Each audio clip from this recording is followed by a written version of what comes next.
नमस्कार मित्रांनो, एकनाथ शिंदे फक्त मुखवटा, महाराष्ट्रातील सरकारवर भाजप आरएसएसचा कंट्रोल, नाना पटोले यांचा दावा। काय आहे बातमी सविस्तर आपल्या चॅनलवरती बघणार आहोत। तर मी सचिन नाईक आणि तुम्ही बघत आहात बातमी चॅनल। राज्यात सत्तेवर असलेले महायुती सरकार भाजप व आरएसएसचा कंट्रोल आहे। एकनाथ शिंदे हे केवळ मुखवटा आहे, असा दावा काँग्रेसचे प्रदेश अध्यक्ष नाना पटोले यांनी केला आहे।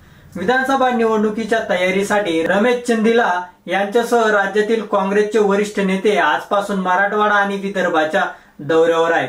या दौऱ्याची सुरुवात आज लातूर येथे झाली। यावेळी आयोजित करण्यात आलेल्या कार्यकर्ता मेळाव्यात नाना पटोले यांनी हे विधान केलं आहे। यावेळी बोलताना प्रदेश अध्यक्ष नाना पटोले म्हणाले की महायुतीचं सरकारवर भाजप व आरएसएसचा कंट्रोल आहे। एकनाथ शिंदे हे केवळ मुखवटा आहे। मराठा आरक्षणावर प्रश्न मुख्यमंत्री एकनाथ शिंदे यांनी गुलाल उधळला, पण त्यांनी हा गुलाल का उधळला हे जाहीर केलं नाही। जरांगे पाटील व त्यांच्यात काय बोलणी झाली हे आम्हाला माहित नाही।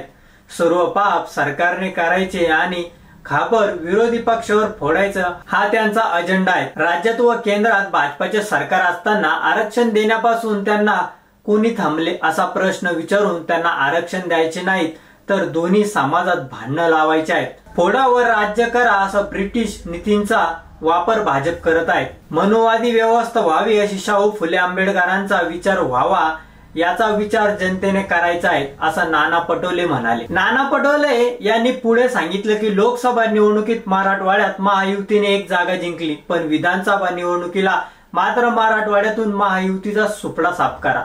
विधानसभा निवडणुकीत मविया 185 पेक्षा जास्त जागा जिंकेल व राज्यात काँग्रेस हा सर्वात मोठा पक्ष असेल। काँग्रेस मवियाचे सरकार सत्तेत आल्यानंतर स्थानिक स्वराज्य संस्थेच्या निवडणुका घेतल्या जातील, असं आश्वासन नाना पटोले यांनी दिलं। तर तुम्हाला काय वाटतं हे आमच्या चॅनलच्या कमेंट बॉक्स मध्ये नक्की कळवा आणि व्हिडिओ आवडला असेल तर चॅनलला लाईक आणि सबस्क्राईब करा। धन्यवाद।